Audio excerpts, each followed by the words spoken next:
My son threw 25 single-dollar bills onto the muddy grass, mixed with grease and spilled beer, and told me to pick them up like a dog if I wanted to buy my arthritis medicine.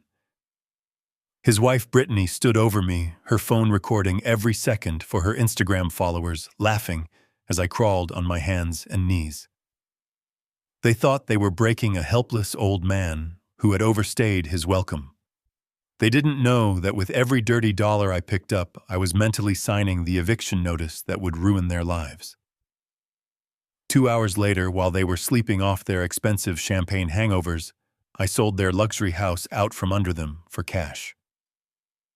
My name is Tobias King, and this is how I taught my ungrateful son the most expensive lesson of his life.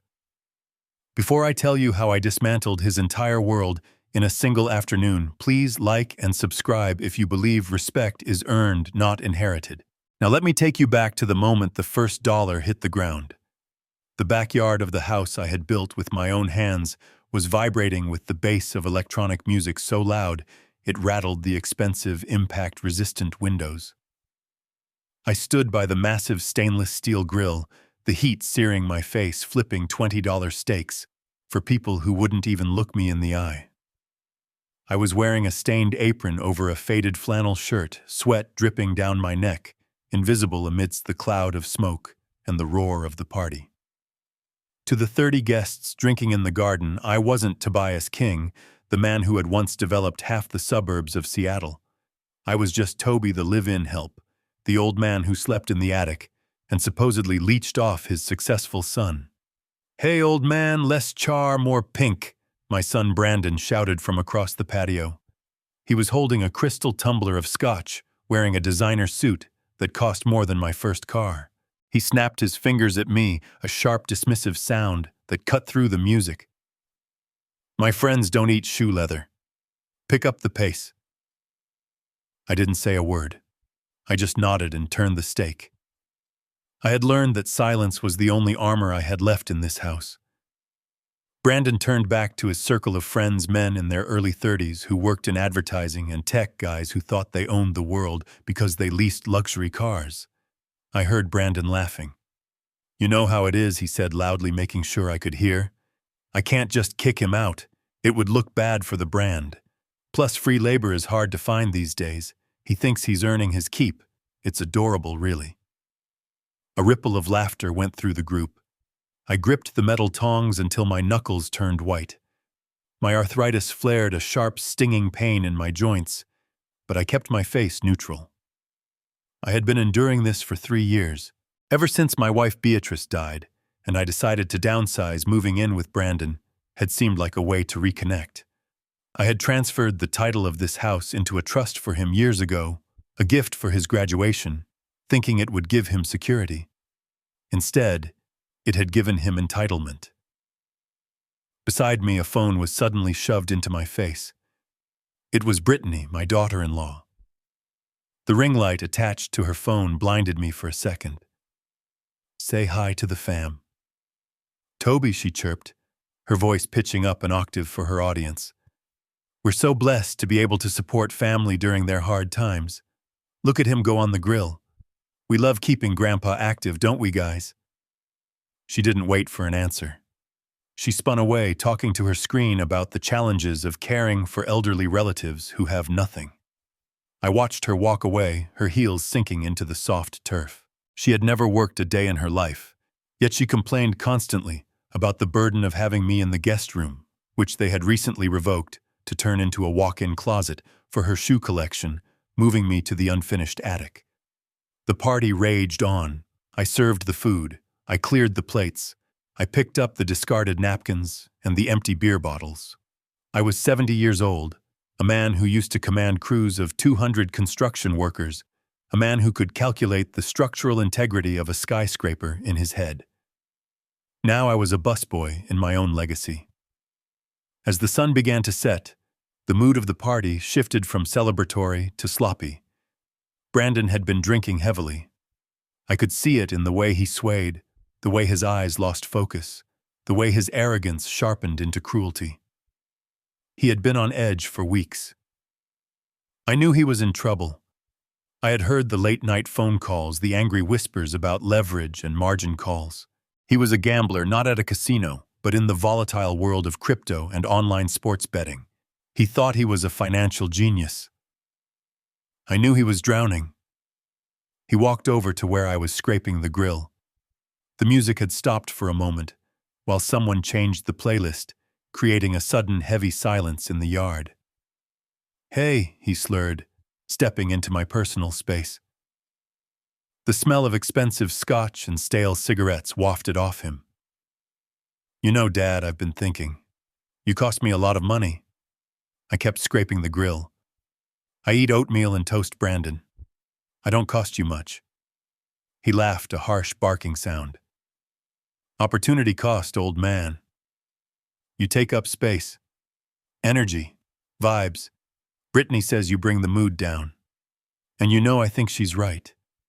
You're like a dark cloud in my otherwise perfect life." I finally looked at him. I looked into the eyes of the boy I had taught to ride a bike, the boy I had sat up with when he had fevers, the boy I had built this house for. I saw nothing of that child left. "What do you want, Brandon?" I asked quietly. "I want to see if you're worth it," he said, raising his voice so the entire party could hear. He turned to his guests. "Hey everyone, watch this. My dad here, he says he needs money for his fancy knee medicine. Says his joints hurt. But I think he just needs some motivation." The guests turned. Brittany pointed her phone at us, sensing content. Brandon reached into his jacket pocket and pulled out a thick wad of cash. It wasn't large bills. It was a stack of ones. He must have gone to the bank specifically for this. "I'm a generous son," he announced. "I'm going to give you a bonus, Dad.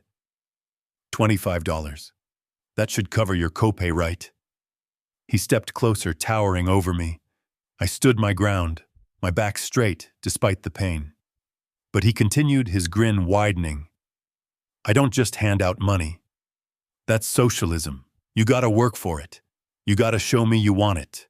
He raised his hand and slapped the stack of bills against my cheek. It wasn't a hard physical blow, but the sting of the paper against my skin felt like a branding iron. The disrespect was so absolute, so visceral, that the air left my lungs. Then he unclipped the money clip. He didn't hand them to me. He tossed them into the air. The green bills fluttered down like dead leaves, landing in the mud, in the grease puddles near the grill, in the wet grass. "Pick them up," Brandon commanded. I stared at him. The silence in the yard was absolute now.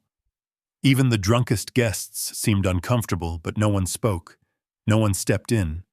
They were predators watching the pack leader cull the weak. I said, "Pick them up," Brandon hissed, leaning in close. "Unless you want to sleep on the street tonight. And don't think I won't do it. Brittany needs that attic space anyway." I looked at the bills scattered in the filth. Then I looked at my son. In that moment, the last tether of fatherly affection snapped. It didn't break with a bang, but with a quiet final severing. I realized then that the son I loved was dead. This man in front of me was a stranger, and strangers didn't get my mercy. I slowly bent my knees. My joints popped audibly in the quiet yard. A few people snickered. Brittany zoomed in with her camera. I reached for the first dollar. It was lying in a puddle of steak sauce. As my fingers touched the wet paper, time seemed to slow down.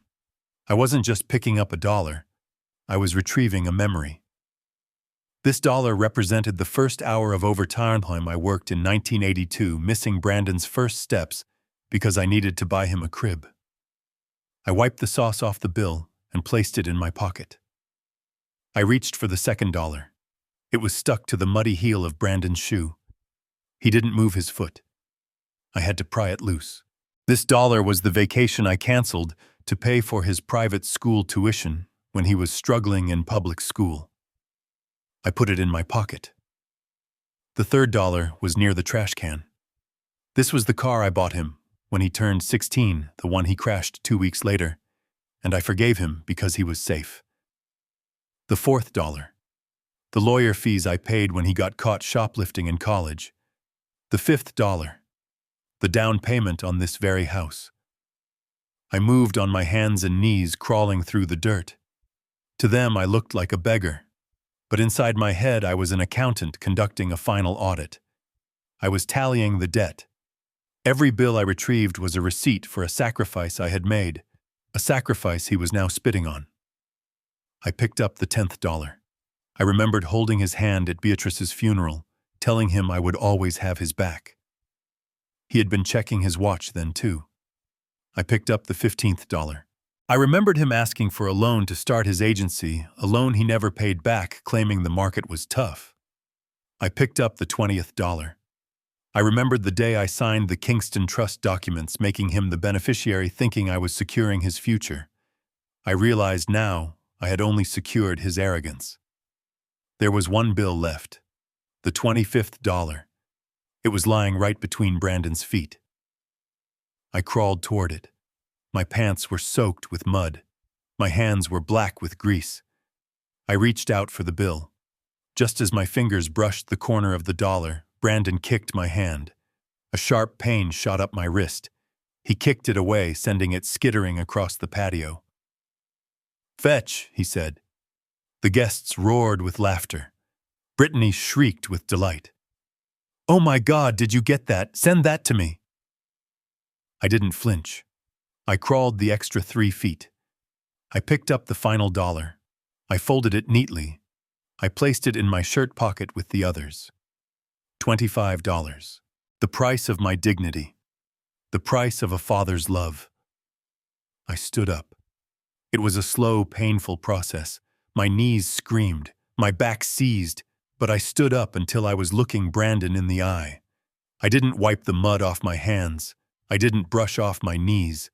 I wanted him to see the filth. "Is that it?" I asked. My voice was steady. It didn't shake. Brandon sneered, taking a sip of his scotch. "Yeah, that's it. Now clean this mess up. The party isn't over." "And Toby," I looked at him, "don't forget who feeds you. You're just the guard dog here. If you bite the hand, you get put down. Remember that." I looked at him for a long, long moment. I looked at the house behind him.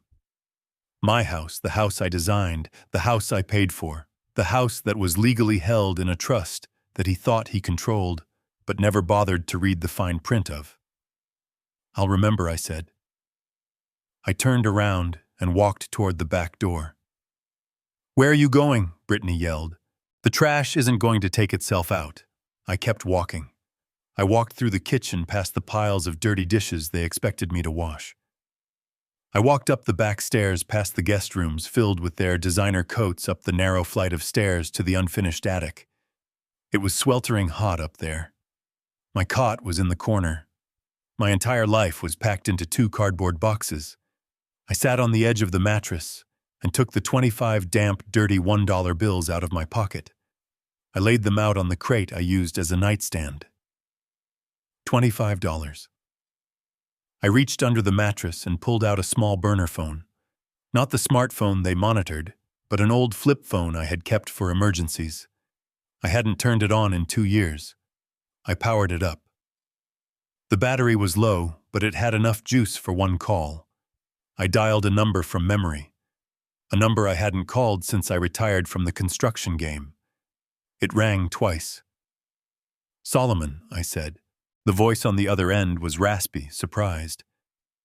"Toby, is that you? I thought you were playing Happy Family in the suburbs." "The play is over, Solomon," I said. I looked at the $25.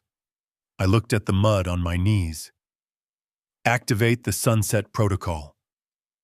There was a pause on the line, a heavy, pregnant silence. Solomon Katz was the sharks of sharks in the legal world. He was the man you called when you wanted to scorch the earth. He knew what the sunset protocol meant. It meant the total liquidation of the Kingston Trust. It meant the nuclear option. "Are you sure?" Toby Solomon asked, his voice dropping to a whisper. "Once I pull that trigger, there's no undo button. The house, the assets, the accounts. It all goes. You'll leave him with nothing." I picked up one of the dollar bills. It was stained with steak sauce. He kicked my hand, Solomon. He made me crawl for $25 while his wife filmed it. Solomon didn't hesitate anymore. I'll have the paperwork ready by 8 a.m. I'll call the vulture. Do it, I said. I want the house sold by noon tomorrow. Cash offer. Sight unseen. I want them on the street before they can eat dinner. I hung up the phone and hid it back under the mattress. Downstairs, the bass thumped. I could hear them laughing. I could hear Brandon bragging about how he handled the old man. Let them laugh. Tonight was their last night as the kings of the castle. Tomorrow, they would wake up in a world where the laws of gravity had changed. Tomorrow, the guard dog was going to bite, and he wasn't going to let go. I climbed the narrow wooden stairs to the attic, the thumping bass from the garden finally fading into a dull, rhythmic throb beneath my feet. The air up here was stagnant, thick with the smell of old insulation and trapped heat. It was a space meant for storing holiday decorations, not a 70-year-old man, but Brandon had insisted the guest room was needed for Brittany's expanding wardrobe. I didn't turn on the single bare bulb dangling from the rafters. I didn't need to. I knew this cage by heart. I sat on the edge of the cot that smelled of mildew. My knees were still throbbing from crawling on the patio, and my hand, the one my son had kicked, was beginning to swell. A younger Tobias, the father who had bandaged Brandon's scraped knees and paid for his mistakes, might have cried. He might have sat there in the dark, wondering where he went wrong, drowning in self-pity and heartbreak. But that father didn't come up the stairs. That father died the moment his hand was kicked away like a piece of garbage. The man sitting on the cot now was someone else entirely. I was Tobias King, the man who had poured the concrete foundations of this city, the man who had negotiated with unions, mobsters, and city councilmen, and never lost a dime he didn't want to lose. I reached under the mattress, my fingers brushing against the rough springs, until I felt the cool plastic of the burner phone. It was an old, rugged flip phone, a relic from a different era, charged and waiting for a day I hoped would never come. Brandon thought he controlled my communication because he paid for the family data plan on my smartphone, monitoring my calls and texts like I was a delinquent teenager. He didn't know about this line. He didn't know that the bill was paid automatically from an offshore account he couldn't touch. I flipped it open. The screen glowed a harsh blue in the darkness. I dialed the only number stored in the memory. It rang 3 times. Yeah, a gravelly voice answered. It was late past 11, but Solomon Katz never slept. He was the kind of lawyer who billed you for his insomnia. It's me, I said. My voice was calm, devoid of the tremor that had been there earlier in the garden. Toby Solomon said, his tone shifting from annoyance to alertness. I haven't heard from this number in 3 years. Is everything all right? No, Saul, everything is finished. I heard the rustle of papers on the other end, the click of a lighter. Solomon was lighting a cigar. He knew what a call on this line meant. It meant the failsafe was being engaged. Did he do it? Solomon asked quietly. Did he finally cross the line? He made me crawl, Solomon. He threw single-dollar bills in the mud and made me crawl for them in front of his friends. He kicked my hand. He called me a guard dog. There was a long silence on the line. Solomon had drafted the papers himself. He knew the terms. He knew the history. He had warned me 10 years ago not to be so generous, not to set up the illusion of ownership for a boy who had never earned a callus on his hands. I'm sorry, Toby Solomon said, and I could hear the genuine regret in his voice. You gave him every chance, more chances than he deserved. I'm done giving chances, I said, staring at the dust motes dancing in the moonlight filtering through the small attic window. I want you to execute the Kingston Trust revocation clause. Tonight. The Kingston Trust. It was the legal masterpiece Solomon and I had constructed. To the world and to Brandon, it looked like I had gifted him the house. The deed was in his name, the property taxes were mailed to him, the neighbors knew him as the owner. But it was all smoke and mirrors. The house was actually owned by the trust, and Brandon was merely the primary beneficiary with rights of residency. I was the sole trustee. I held the power to revoke the residency rights and liquidate the assets at my sole discretion if the beneficiary violated the conduct clauses. Brandon had never bothered to read, because he was too busy celebrating his free mansion. "You know what this means," Solomon said, his voice turning professional, sharp as a razor. "Once I file the revocation, the asset protection dissolves. The house becomes liquid. But Brandon has leveraged himself to the hilt. Toby, I ran a check last week just in case. He's forged documents to take out second and third mortgages against the property. He's dealing with hard money lenders. Sharks. If you pull the rug out, you aren't just evicting him. You're exposing him to criminal fraud charges and people who break legs for a living." I looked at my swollen hand. I remembered the laughter of his friends. I remembered Brittany's camera lens in my face. "He told me I was a guard dog," I said softly. "He forgot that the guard dog owns the yard. Let the sharks eat him, Sol. I don't care anymore." "Understood," Solomon said. "I'll draft the paperwork now. I'll have the electronic filing ready for the courthouse the second it opens at 9. But Toby, we need a buyer. If we want him out fast, we need a cash deal. We can't wait for a listing." "Call the vulture," I said. Solomon choked on his smoke. "Sterling, you want to sell to Victor Sterling?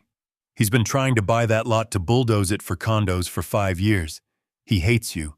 He hates Brandon even more." "Exactly," I said. "Sterling will buy it out of spite.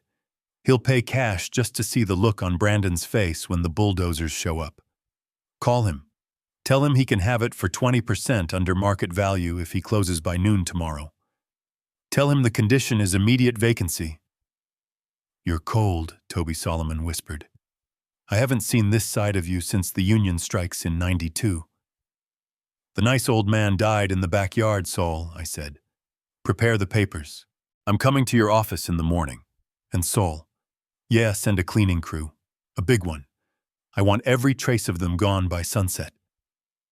I snapped the phone shut. The conversation was over. The wheels were in motion. I lay back on the cot, but I didn't sleep.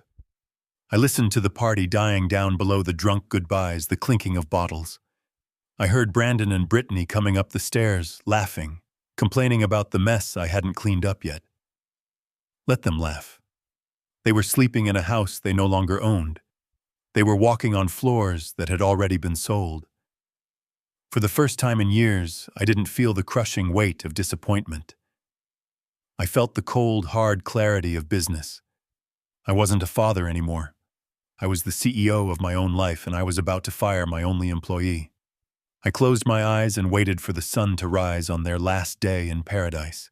The sun rose over Seattle with a blinding, cheerful intensity that felt almost insulting, given the carnage in the backyard. I had been awake since 4, moving through the house like a ghost, scrubbing the granite countertops and sweeping up the shattered glass from a broken wine bottle near the patio doors. The air inside still held the stale, sour reek of expensive champagne and regret, but I wasn't cleaning for them. I was cleaning because I wanted the property to look pristine for its new owner. The house had to be empty, broom clean, and ready for transfer by noon, and I was a professional. I had built this place to be a sanctuary, and I would leave it as a blank slate. At 9 o'clock, I heard the heavy thud of footsteps upstairs. A few minutes later, Brandon shuffled into the kitchen wearing a silk robe that was loosely tied, his eyes bloodshot and squinting against the morning light. Brittany followed him, wearing oversized sunglasses indoors and clutching her head as if it might fall off. They looked like the wreckage of a life lived entirely for the moment, devoid of substance or stamina. I stood by the coffee maker, the faithful servant, one last time, and poured 2 mugs of black coffee. I placed them on the island without a word.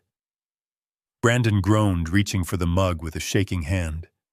He took a long sip and let out a sigh that rattled in his chest. "God, my head," he muttered.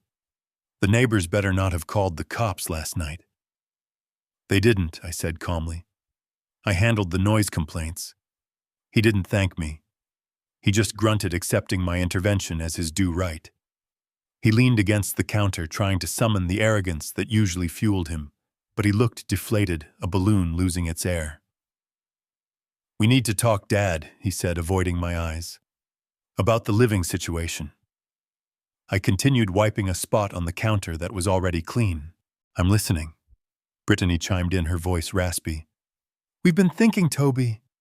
The attic. It's just not safe for you. With your knees and the heat. We're worried about your health." The lies rolled off her tongue with practiced ease. She wasn't worried about my health. She was worried about the square footage she was losing to an old man's cot. She wanted a podcast studio, or a shoe closet, or a meditation room she would use once for a photo and never step foot in again. Brandon reached into his robe pocket and pulled out a folded document. He smoothed it out on the quartz countertop. It was a brochure for a facility called Shady Oaks, a state-subsidized nursing home 3 towns over. I knew the place. I had built an extension there in the 90s. It smelled of boiled cabbage and despair. It was a warehouse for the forgotten. "I made some calls," Brandon said, tapping the paper. "They have a bed opening up next week. It's a great spot, Dad. Community, activities, medical staff on hand. It's what Mom would have wanted for you." He dared to invoke Beatrice. He dared to use the memory of the woman who had doted on him, who had shielded him from my discipline, to justify discarding me like a used appliance. My heart didn't even speed up. The ice in my veins just grew a little thicker. "You want me to leave," I stated flatly. "It's not about wanting you to leave," Brandon said, finally looking at me. His eyes were cold, dead things. "It's about evolution. Brittany and I are evolving. We need space. And frankly, having you here, it's holding us back." "You understand, right?" I understood perfectly. I understood that he had leveraged this house to the hilt to pay his gambling debts. I understood that he needed me gone so he could sell it, or rent out the rooms without a witness. I understood that he was a drowning man trying to use my head as a flotation device. I reached into the pocket of my flannel shirt. I didn't pull out my reading glasses. I pulled out a pen. "Where do I sign?" I asked. Brandon blinked, surprised by the lack of resistance. He expected a fight. He expected begging. He had prepared arguments, threats, maybe even another display of humiliation, like the $25. My surrender threw him off balance, but his greed quickly filled the gap. "Right here," he said, pointing to the bottom line of the admission form. "It's just a standard consent form. We'll handle the costs. You don't have to worry about a thing." I looked at the paper. Then, with a smooth motion, I reached for a folder I had placed on the counter earlier, buried under a stack of junk mail. I slid a single sheet of paper out, keeping it partially covered by his brochure. "I need to sign this too," I said. "It's for the logistics. Transfer of my personal effects." Brandon didn't even read it. He was too busy suppressing a grin of triumph. He was watching the pen, salivating at the prospect of his freedom. He didn't see that the document I was signing wasn't an admission form for Shady Oaks. It was a cashier's check authorization drawn from the Kingston Trust, payable to Titan Clean-Out Services, a company that specialized in rapid response estate clearing. It was a check for $5,000 to remove every single item from the premises that wasn't explicitly marked as mine. I signed my name with a flourish. Tobias King. The signature was strong, sharp, the signature of a man who signed steel contracts, not the shaky scrawl of a geriatric patient. "There," I said, pushing the papers toward him. Brandon snatched them up. He looked at the signature, his eyes gleaming. He didn't notice the check underneath. He didn't notice that he had just witnessed the funding of his own eviction. "You made the right choice, Dad," he said, clapping me on the shoulder. It was a patronizing, heavy touch. "You'll see. This is going to be great for everyone." Brittany clapped her hands together, a little dance of joy. "Oh, Toby, thank you. We'll come visit. I promise. Maybe even bring the dogs. I looked at them. They were celebrating a victory that was actually a trapdoor opening beneath their feet. They were standing on air and they didn't even know it. I'm going to go pack, I said. Good, Brandon said, checking his smartwatch. I've got to head to the office. Big pitch today. Gotta keep the lights on, right? He laughed at his own joke. He walked to the fridge, grabbed a bottle of water and chugged it. He looked like a man who had conquered the world. He had humiliated his father, secured his house, and cleared the path for his continued reckless spending. He had no idea that the office he was going to, his agency downtown, was about to receive a fax from Solomon Katz regarding a lien on his salary. I watched him grab his keys. I watched Brittany drift back upstairs to sleep off the rest of her hangover. See you tonight, Dad, Brandon called out as he opened the door to the garage. Maybe we'll order pizza. Celebrate. I didn't answer. The door clicked shut behind him. The sound was final. The heavy lock engaging was the sound of a vault closing. I stood alone in the kitchen. The silence settled around me, heavy and expectant. I looked at the clock on the microwave. It was 9:15. Solomon would be filing the papers at the courthouse in 45 minutes. The Vulture would be wiring the funds by 10:30. The cleaning crew was scheduled for 11. I picked up the mug of coffee I hadn't touched. It was cold. I poured it into the sink. Celebrate, I whispered to the empty room. I walked to the window and watched Brandon's leased Porsche back out of the driveway. He revved the engine unnecessarily, a final shout of ego before peeling out onto the street. He was driving away from his life. When he returned, this driveway wouldn't be his. This kitchen wouldn't be his. Even the pizza he planned to order wouldn't be delivered here because by tonight, his name wouldn't be on the mailbox. I turned away from the window. I had work to do. I had to go up to the attic and mark my 2 boxes with blue tape. Everything else, the leather sofas, the 80-inch television, the closet full of designer shoes, was about to become trash. The nice old man was gone. The foreman was on site, and the demolition was about to begin. I slipped out the back door the moment Brandon's Porsche disappeared around the corner. I didn't take a bag. I didn't take a coat. I walked down the long driveway I had paved 10 years ago, leaving behind the only life I had known since retirement. A black town car was waiting for me at the curb. I had called it using the burner phone. The driver held the door open, treating me with a deference that felt strange after 3 years of being treated like invisible furniture. I slid into the leather seat, the cool air conditioning hitting my face, and for the first time in a long time, I didn't feel like a guest in someone else's world. I felt like the man who built it. We drove into downtown Seattle, the skyline rising up like a jagged graph of my own history. I had poured the concrete for half those towers. I knew the secrets buried in their foundations. The car stopped in front of the Katz & Associates building. I walked through the lobby, ignoring the security guard who squinted at my flannel shirt and worn jeans. I didn't stop at the reception desk. I walked straight to the private elevator, punched in a code that hadn't changed in 2 decades, and rode it to the top floor. Solomon Katz was waiting for me. His office was a fortress of mahogany and glass overlooking the Sound. He stood by the window, a short bulldog of a man who wore 3-piece suits like armor. When he turned to face me, he didn't smile. He looked at me with the weary expression of a man who had seen too many bodies buried. "You look like hell, Toby," he said, gesturing to a chair. "I feel like I just woke up from a coma." "Soul," I replied, sinking into the leather. "Let's get to business." "Did you file the revocation?"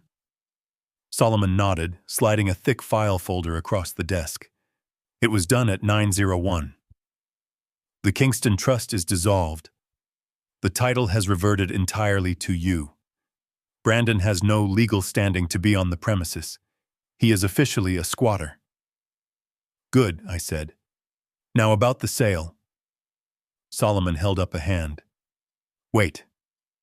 Before we pull the trigger on the sale, you need to see this. I ran a full financial forensic on your son last night after you called. I wanted to know why he was pressing you so hard for $25. I wanted to know why he needed the attic space. He opened the folder. Inside were spreadsheets, printouts of emails and surveillance photos. It's not just gambling, Toby Solomon said, his voice low. It's catastrophic. Brandon is underwater. Deep. He owes $500,000 to an offshore crypto exchange that is basically a front for a Russian syndicate. He's been bleeding money for 2 years. I looked at the numbers. They were staggering. My son wasn't just a failure. He was a black hole of capital. But that's not the worst part, Solomon continued. He pointed to a document at the bottom of the stack.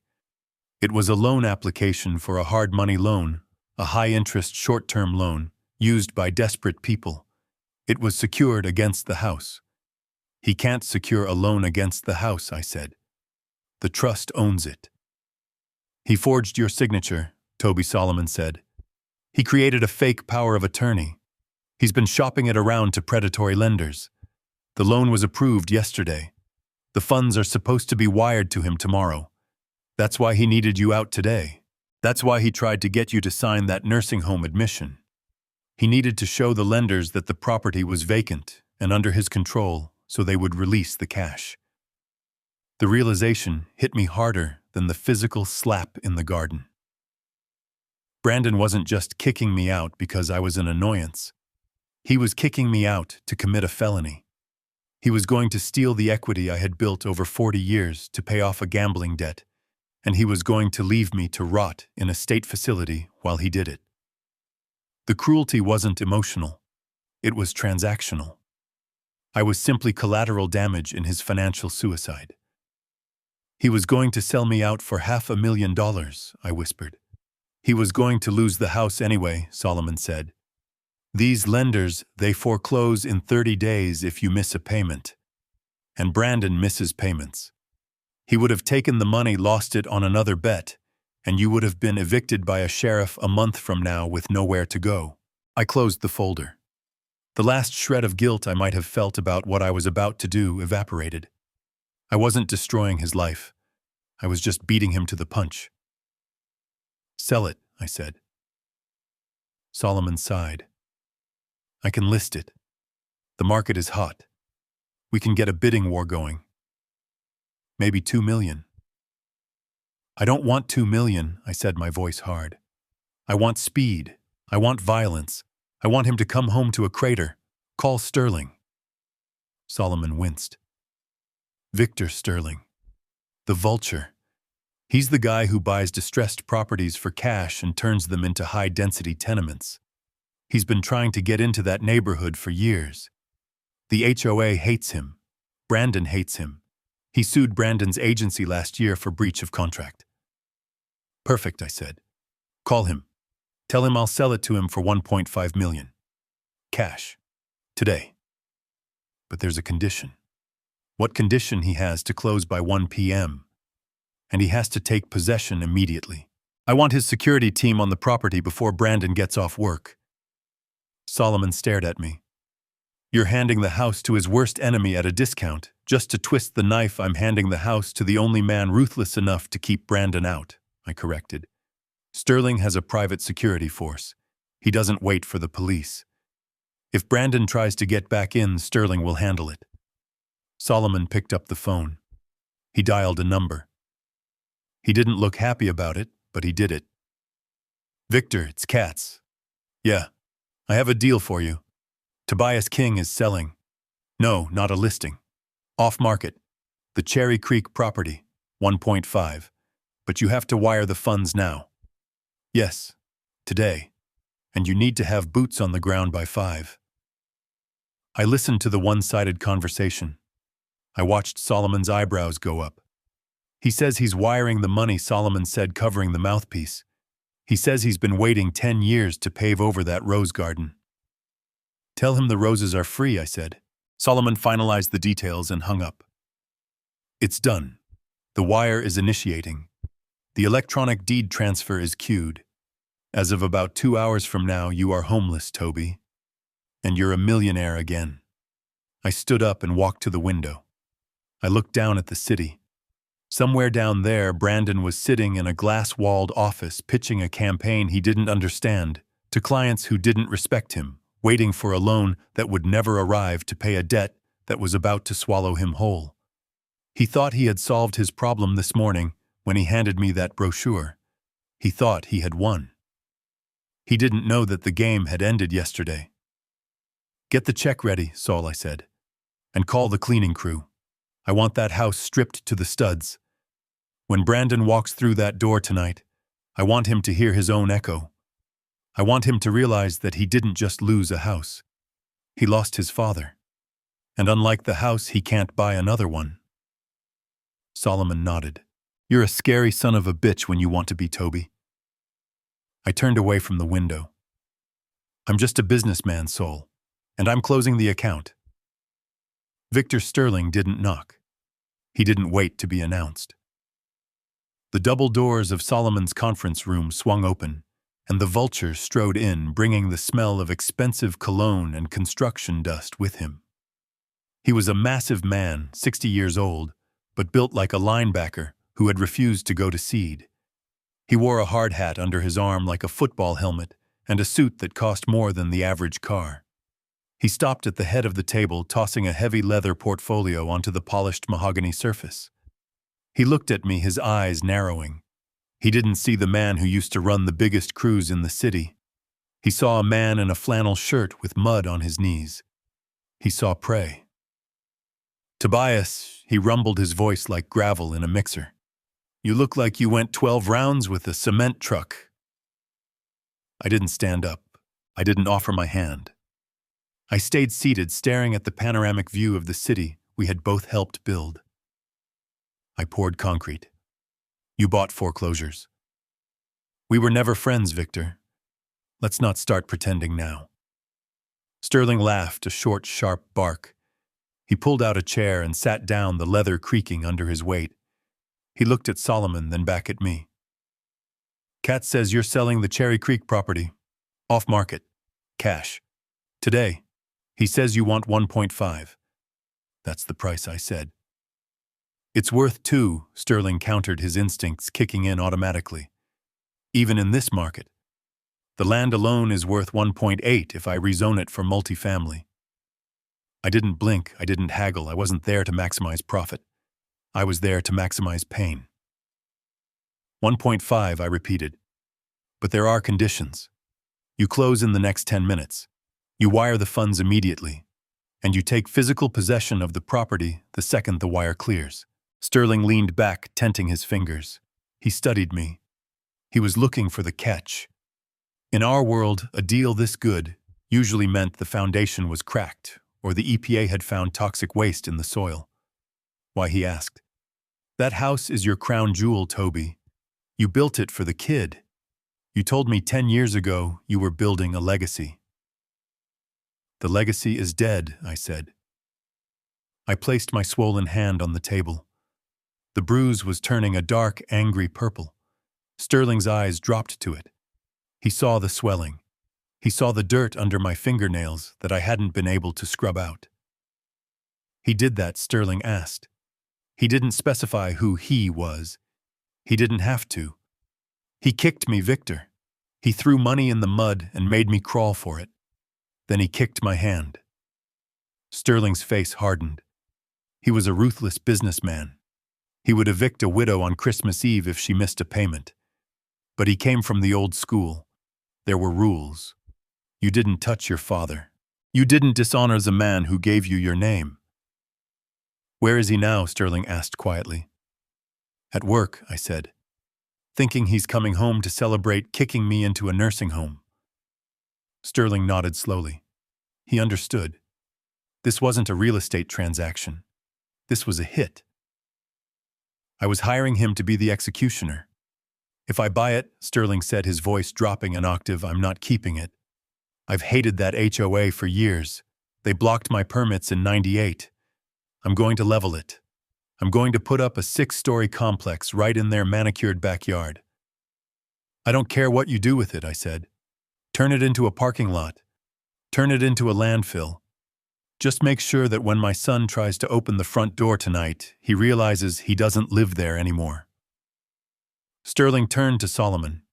The paperwork. Solomon slid a stack of documents across the table. "Everything is ready. Title is clear. The trust is dissolved.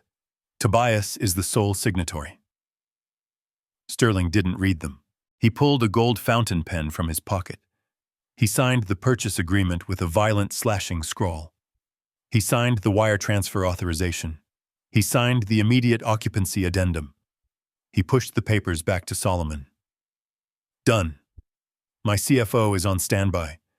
The wire will hit your escrow account in 5 minutes." Solomon began typing furiously on his laptop, initiating the sequence that would strip my son of his shelter. The room was silent, save for the clicking of keys. It felt less like a closing and more like the countdown to a demolition. Sterling looked at me again. "You're leaving him with nothing." "I'm leaving him with exactly what he earned," I said. The laptop chimed. Solomon looked up. "Funds received. The wire has cleared. The deed is recording electronically now. Congratulations, gentlemen. The property has changed hands." It was over. The house I had spent 2 years designing, the house where I had hoped to bounce grandchildren on my knee, was gone. It belonged to the vulture now. Sterling stood up. He pulled a radio out of his jacket pocket. He pressed the button. "Unit 1, this is Sterling. We are green. The asset is ours. Move in. I want the perimeter secured. I want the locks changed. I want a patrol car in the driveway. If anyone tries to access the property who isn't on my payroll, you detain them for trespassing." "Is that clear?" A crackly voice responded. "Copy that, Mr. Sterling. We are rolling. ETA 20 minutes. Sterling put the radio away. He looked at me with a strange expression. It wasn't pity. It was respect. "You're a cold bastard, Tobias," he said. I stood up. My knees popped. I felt lighter, as if the house had been a physical weight strapped to my back.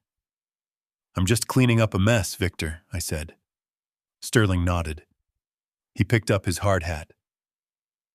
"I'll make sure he gets the message." He walked out the door, moving with the energy of a man who had just fed. I watched him go. I had just unleashed a shark into my son's aquarium. I turned to Solomon. "Where's the cleaning crew?" I asked. "They're meeting Sterling's guys at the site," Solomon said. "They have strict instructions. Personal items to the curb, furniture to the dump." "Good," I said. I walked to the door. I didn't look back at the view. I didn't look back at the contracts. "Where are you going?" Solomon asked. "To get a haircut," I said. "I can't start a new life looking like a servant." I walked out of the office. I didn't have a home. I didn't have a family. But I had $1.5 million in my account, and for the first time in 3 years, I had my pride. The clock was ticking. It was 11:30. Brandon was probably ordering lunch, laughing with his colleagues, completely unaware that the ground beneath his feet had just ceased to exist. The trucks arrived with the precision of a military strike at exactly 11 o'clock. They were unmarked white box trucks, massive and imposing, blocking the entire street. The neighbors peeked out from behind their curtains, wondering if Brandon was finally moving out, or if he was being raided by the feds. In a way, it was both. I stood on the porch, my hands in my pockets, watching the crew chief walk up the driveway. He was a man named Miller, thick-necked, and carrying a clipboard that held the power of absolute destruction. Mr. King Miller said, not offering a hand, just looking at the house like a butcher eyeing a carcass. "We have a work order for a total structure clean-out. The directive says, and I quote, 'Everything goes.' Is that correct?" "Everything goes," I confirmed. My voice didn't waver. "Every piece of furniture, every electronic device, every article of clothing. If it isn't in the attic marked with blue tape, it is garbage.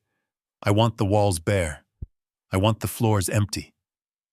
Miller nodded. He turned to his crew, a team of 12 men in gray coveralls who looked like they could strip an engine block in 10 seconds. "Let's move," he barked. You heard the man. Treat it all as refuse. No boxing for storage. Straight to the crusher. They swarmed the house. It wasn't a move. It was an erasure. I walked inside and stood in the corner of the living room, leaning against the wall, watching the dismantling of my son's ego. They started with the entertainment center. Brandon had spent $20,000 on a home theater setup that he used to watch cartoons and play video games while his debts mounted. Two men grabbed the 85-inch OLED television off the wall.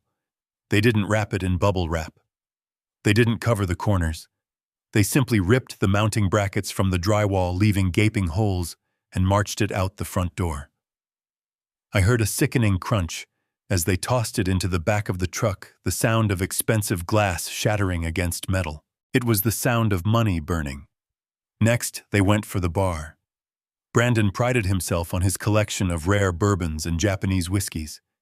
He had bottles worth $300 sitting on backlit shelves, bottles he would pour for his friends while making me clean up the spills.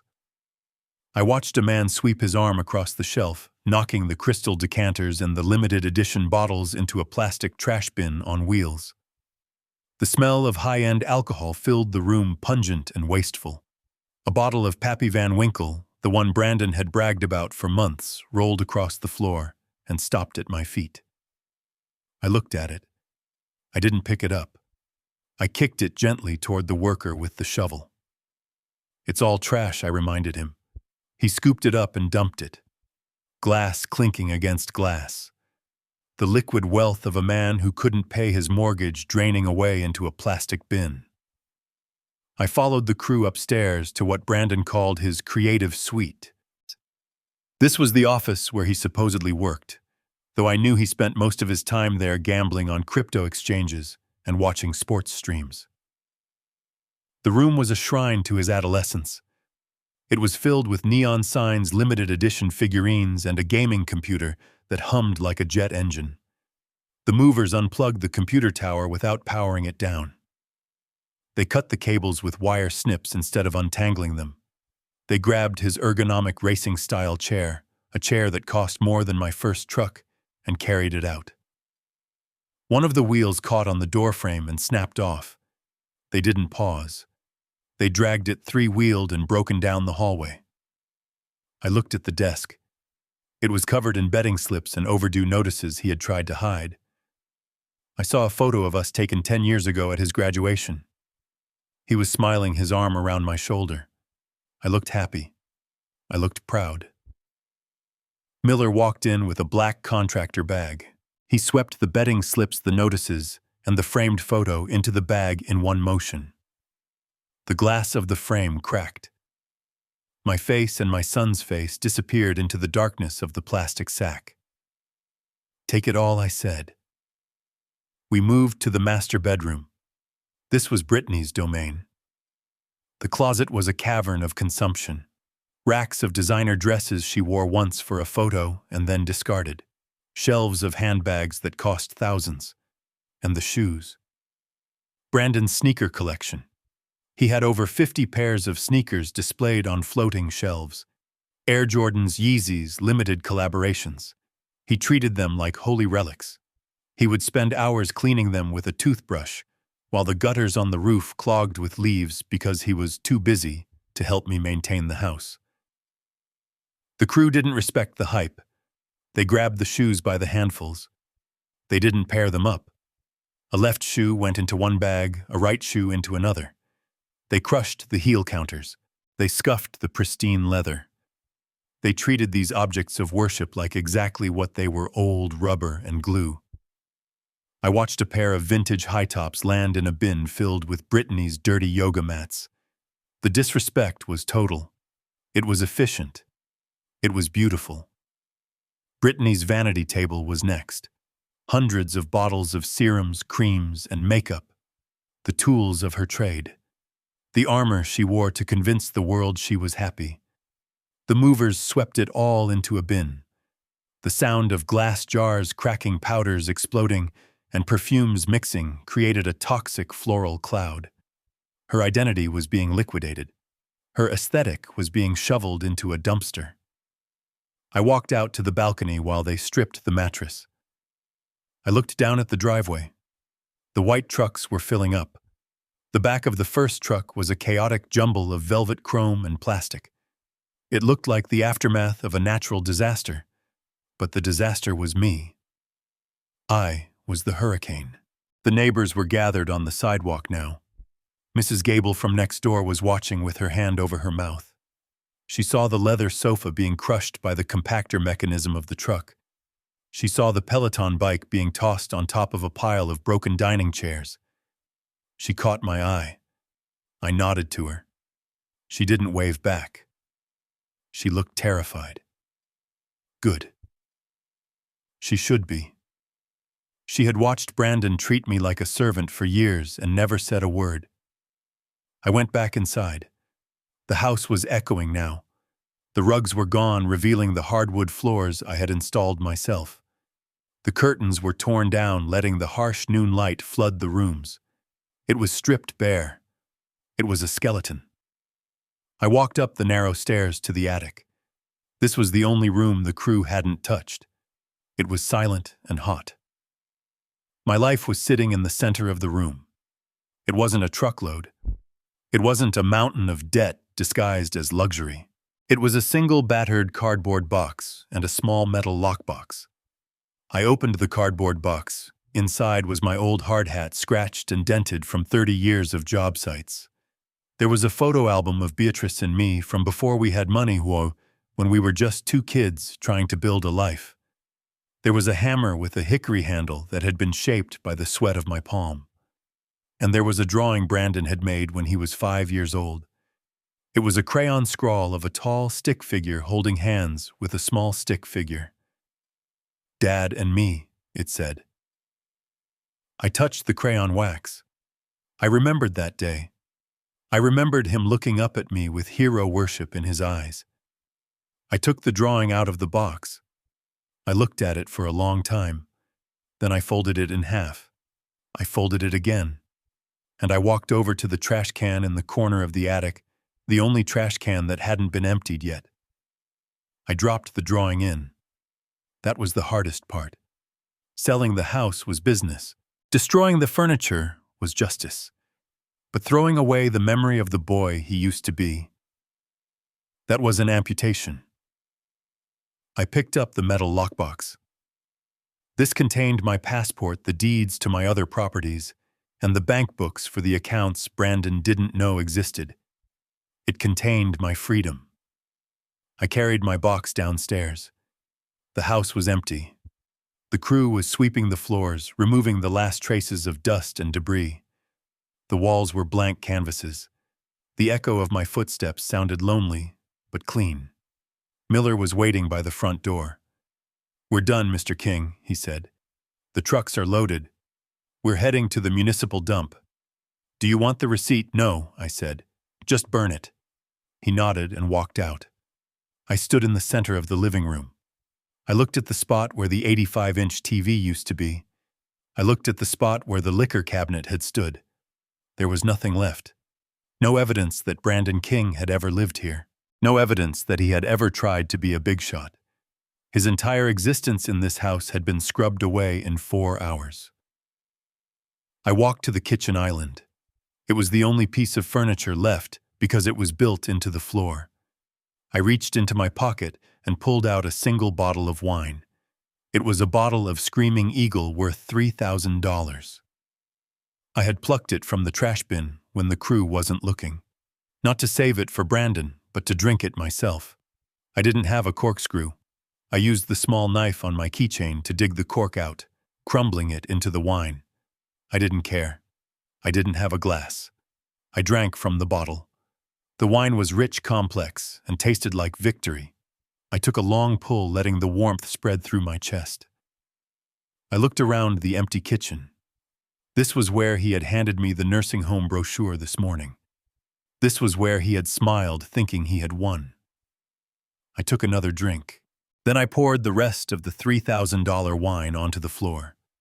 I watched the dark red liquid pool on the pristine hardwood, staining the grain. "Oops," I whispered. I dropped the empty bottle on the floor. It rolled into the corner with a hollow clatter. I picked up my box. I walked to the front door. I stepped out onto the porch. The locksmith was already there, drilling out the core of the smart lock Brandon had installed. He looked up as I exited. "Ready for the new hardware?" he asked. "Install the deadbolts," I said. "The heavy ones. And disable the keypad. I want physical keys only." He nodded and went to work. I reached into my pocket and pulled out a plain white envelope. It was thick. Inside were 25 single-dollar bills, the same dirty steak sauce-stained bills I had crawled for last night. I licked the adhesive and sealed the envelope. I took a piece of blue painter's tape and taped the envelope to the center of the freshly painted front door. I took a black marker and wrote a single name on the front. Brandon. I walked down the driveway. I didn't look back at the house. It was just wood and stone now. The home was gone. The family was gone. I climbed into the back of the town car that had been idling at the curb. Solomon was inside reviewing documents on his tablet. He looked up, his eyes scanning my face. "It's done," he asked. "It's done," I said. He handed me a tablet. The wire from Sterling cleared. 1.5 million. It's in your offshore account. And the cleaning crew just sent confirmation that the load has been dumped at the landfill. "Good," I said. Solomon looked out the window at the empty house. "You know he's going to come here first, right? He's going to come here expecting a pizza and a celebration." "I know," I said. "He's going to break Toby. When he sees this, he's going to break." I leaned back in the seat and closed my eyes. He broke first, Saul. He broke the day he decided his father was disposable. "Now drive. I have a ship to catch." The car pulled away from the curb. We drove past the manicured lawns and the happy families walking their dogs. I watched the neighborhood slide by. I felt a strange, hollow lightness in my chest. I had just amputated my own heart to save my life. And as the car turned onto the main road, leaving the wreckage of my son's future behind, I knew I would do it again. The drill bit screamed as it chewed through the titanium core of the smart lock Brandon had installed 3 months ago. It was a $500 piece of technology that required a fingerprint, a 6-digit code, and a Bluetooth handshake just to open the front door. Brandon had loved it. He loved the idea of excluding people. He loved getting notifications on his phone every time I went out to check the mail or take out the trash. It was his digital leash, a constant reminder that he controlled access to the shelter I had paid for. I stood on the porch watching the locksmith, a man named Russo, who had hands like leather mitts, destroy my son's favorite toy. Metal shavings curled onto the welcome mat, a mat that read, "Good vibes only," which I suspected Brittany had bought for an Instagram post and never looked at again. "This thing is wired into the frame," Russo grunted, pausing to wipe sweat from his forehead with the back of his wrist. "I gotta cut the power lead, or it's gonna scream when I yank the cylinder." "Cut it," I said. "Kill it." Russo nodded. He used a pair of wire cutters to snip the red and black cables connecting the lock to the house's electrical grid. There was a small spark, a dying electronic chirp, and then silence. The keypad went dark. The little blue LED ring that usually pulsed like a heartbeat faded to black. The house was offline. I watched him install the new hardware. It wasn't smart. It wasn't connected to the cloud. It was a heavy-duty single-cylinder deadbolt made of solid brass. It opened with a key, a jagged piece of metal you had to hold in your hand. It was mechanical, reliable, and indifferent to Wi-Fi signals. It was the kind of lock that said the person inside wasn't playing games. While Russo moved to the back door to repeat the process, I walked back inside for the final inspection. The silence in the house was heavy, almost pressurized. Without the furniture to dampen the acoustics, my footsteps on the hardwood sounded like gunshots. The air conditioning hummed, pushing cold air into rooms that had no one to cool. I walked through the foyer. I looked at the walls where the oversized abstract art used to hang. The paint was slightly brighter in those squares, ghosts of the pretension that had lived here. I ran my hand along the banister. I had sanded this wood myself 10 years ago. I had stained it. I had varnished it. I remembered Brandon as a 22-year-old running his hand along it, telling me he was going to fill this house with success. He had filled it with debt and noise. I walked into the kitchen. The morning light hit the quartz island where just hours ago Brandon had tricked me into signing the check for the movers. It felt like a crime scene that had been scrubbed clean. I looked at the spot on the floor where I had poured the wine. The stain was dark, soaking into the grain. It looked like dried blood. I didn't try to clean it. It was a scar. The house needed scars to remind it of what had happened. I checked the smart thermostat on the wall. It was set to 68 degrees, Brandon's preferred temperature. I ripped the faceplate off the wall. The screen flickered and died. The wires dangled like severed nerves. I wasn't going to pay to cool an empty box. I wanted the house to heat up. I wanted the air to become stale and oppressive. I wanted the environment to be as inhospitable as possible when he returned. I moved to the living room. I stood in the center of the vast open space. This was where the party had been last night. I could almost hear the echo of the bass, the laughter of his friends, the sound of my own dignity breaking. But now it was just a vacuum. The emptiness wasn't sad. It was clinical. It was the clean feeling of a wound that has been cauterized. I realized then that I wasn't just evicting my son. I was exorcising him. I was removing his imprint from the world I had built. He had treated this house like a stage for his vanity, and I had struck the set. I heard the back door slam shut. Russo walked in, tossing a set of heavy brass keys into the air and catching them. "Back door is secured," he said, his voice echoing in the cavernous room. "Side garage door is bolted from the inside. Windows are locked. This place is a fortress, Mr. King. Nobody gets in unless they have a battering ram or one of these." He held out the keys. I took them. The metal was cold and heavy in my palm. It felt like authority. "How many copies?" I asked. "2," Russo said. "One for you, one for your file." "Perfect," I said. "No spares for the neighbors. No emergency key under the mat." Russo looked around the empty room. He didn't ask questions. He was a tradesman. He saw a job, he did it, he got paid. He didn't care about the tragedy required to empty a 4,000-square-foot house in 4 hours. "I'll settle up with Solomon," Russo said. "Good luck, Mr. King." He left. I locked the deadbolt behind him. The click of the bolt sliding home was the most satisfying sound I had heard in years. It was the sound of a period being placed at the end of a very long, very painful sentence. I was alone, truly alone. I reached into my pocket and pulled out the white envelope.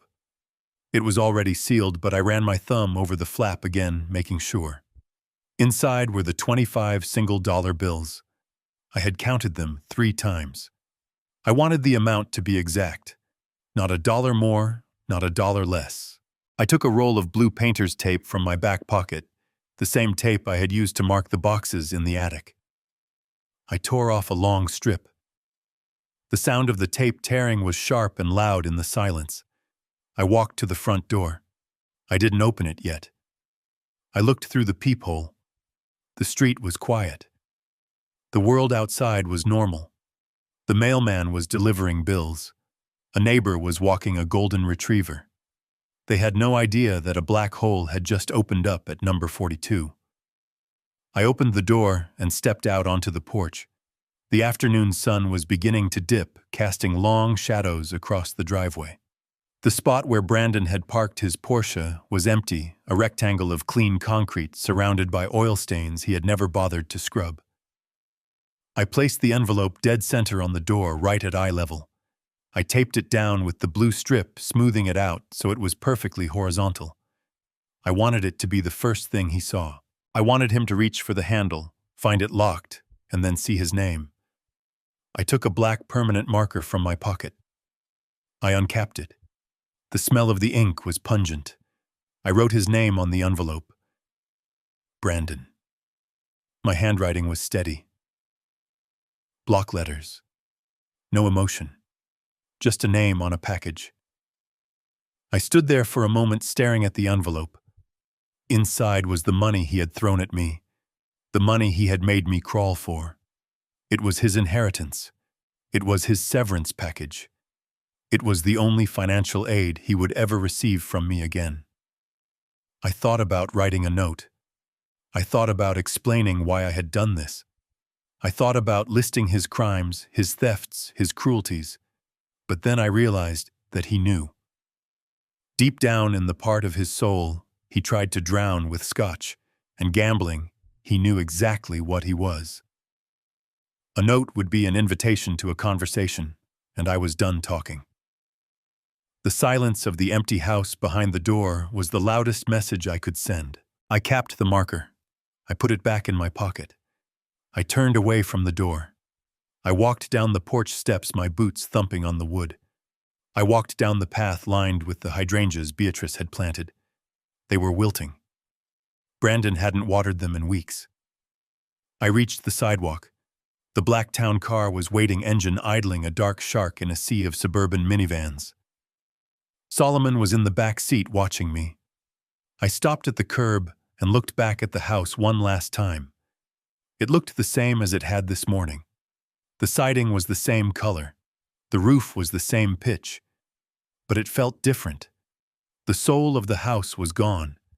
It was just a structure now, an asset on a balance sheet, a weapon that had been fired. I didn't feel sad. I didn't feel happy. I felt light. The weight of the secret, the weight of the abuse, the weight of the hope that he would change it, was all gone. I had cut the anchor chain. I opened the car door and slid into the cool interior. The door closed with a solid thud, sealing out the neighborhood, the memories and the future my son thought he had. Solomon looked at me. He didn't say anything. He just nodded. I looked straight ahead. "Drive," I said. As the car pulled away, I didn't look in the rearview mirror. I didn't need to see the house getting smaller. I knew it was gone. I was already moving toward the horizon, toward the ocean, toward a world where $25 was just enough to buy a drink on a deck, and not the price of a father's dignity. At 5:30 in the afternoon, the sun was casting long golden shadows across the perfectly manicured lawns of Cherry Creek. It was the kind of lighting that real estate agents pray for, the kind that makes a house look like a dream. Down the street, the roar of a turbocharged engine shattered the suburban peace. It was Brandon's Porsche, leased with money he didn't have, tearing around the corner with the reckless speed of a man who believes he has just conquered his own destiny. I wasn't there to see it, but I know exactly how it played out. I know because I know my son. I know the playlist he listens to when he thinks he's winning, heavy bass aggressive lyrics about money and power. I know the way he grips the steering wheel, tapping his fingers high on the adrenaline of what he perceives as success. He pulled into the driveway, braking hard at the last second, leaving a fresh skid mark on the concrete I had poured. The engine cut, and for a moment they just sat there in the sudden silence. I imagine they looked at the house, my house, their house, nobody's house, and sighed with relief. To them, the structure wasn't just wood and stone. It was a vault that had finally been cracked open. Brittany opened the passenger door first. She stepped out, her heels clicking on the pavement. She was carrying 3 shopping bags from high-end boutiques. They had celebrated lunch by spending the money Brandon expected to receive from the predatory lender the next morning. She looked up at the facade, scanning the windows. Finally, she said, her voice carrying in the quiet air, "I feel lighter already. Can you feel it?" The negative energy is gone. Brandon climbed out, loosening his tie. He looked at the garage door, then at the second-story windows. He was already calculating. He was already spending the equity he thought he had just unlocked. "Yeah," he said, walking around the car to join her. "It feels huge. I can't believe he's actually gone. I thought he'd put up more of a fight." Brittany laughed, a sharp, unkind sound. He knew he had no choice. "You were amazing this morning, babe. You really put your foot down." They walked up the path together, swinging their arms, the picture of a young, successful couple returning to their castle. They didn't notice that the blinds were gone. They didn't notice that the porch furniture had vanished. They were too busy planning the demolition of my memory. "First thing tomorrow," Brittany said, gesturing grandly at the front of the house. "I want to get a contractor in here. We need to rip out that kitchen island. The quartz is so dated. I want marble. Italian marble. And the attic, I'm thinking a content studio. Ring lights, soundproofing, maybe a green screen. I need a space to create." Brandon nodded, fishing for his phone in his pocket. "Done. The loan hits the account at 9 a.m.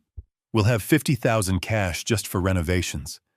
I'm thinking I'll turn the basement into a cigar lounge. Leather chairs, humidor, big screen. A place for the boys.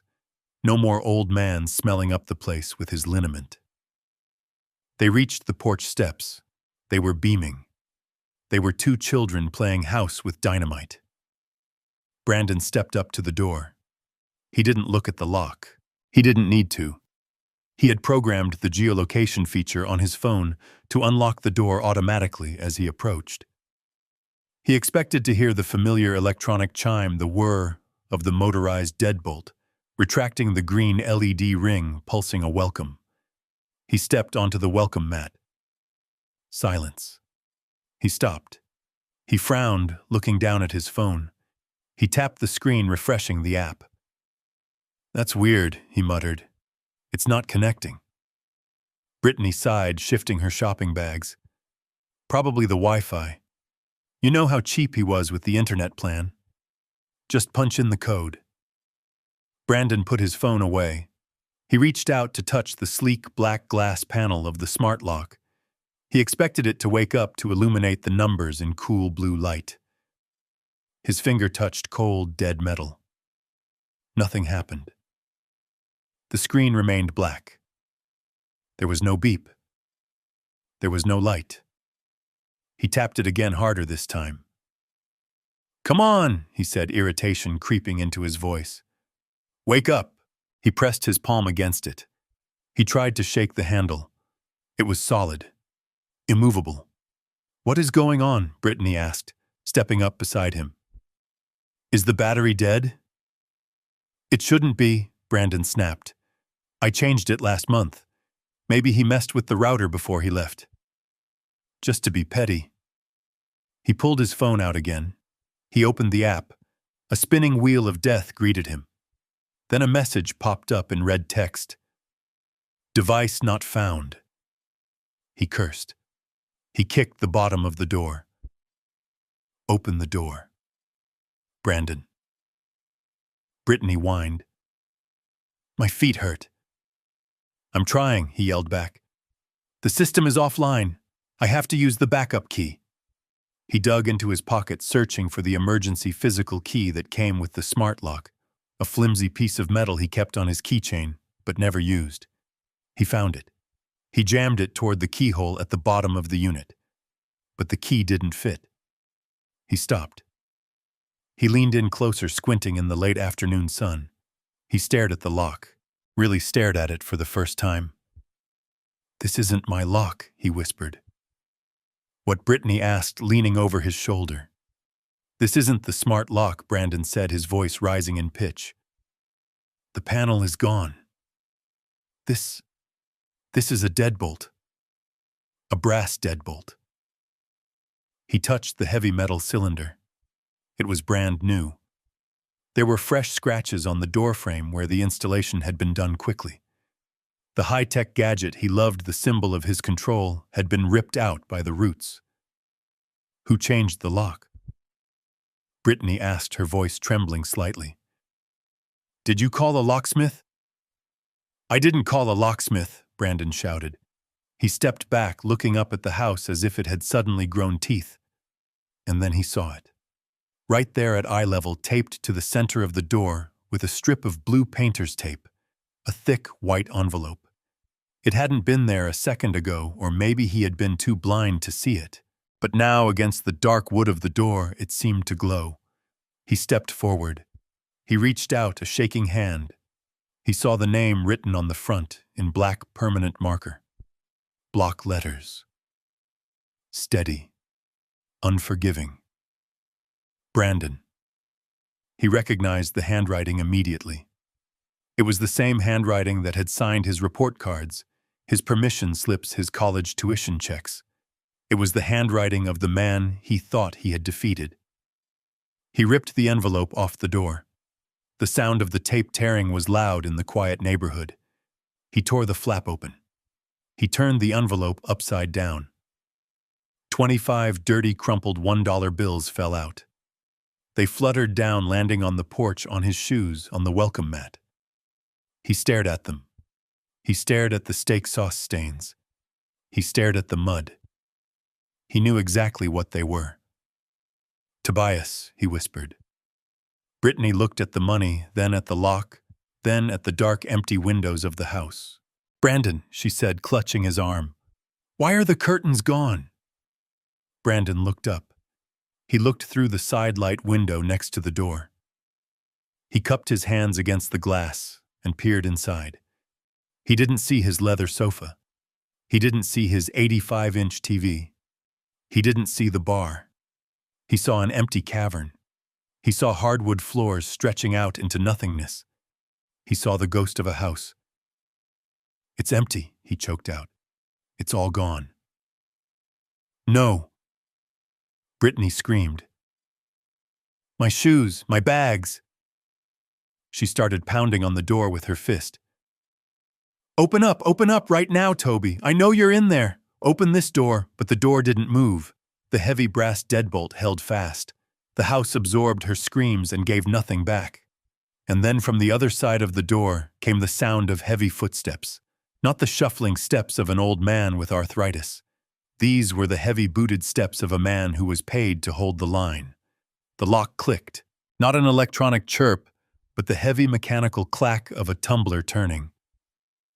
Brandon stepped back, a flicker of hope crossing his face. Dad, he asked. Dad, is that you? Look, if this is a joke. The door swung open.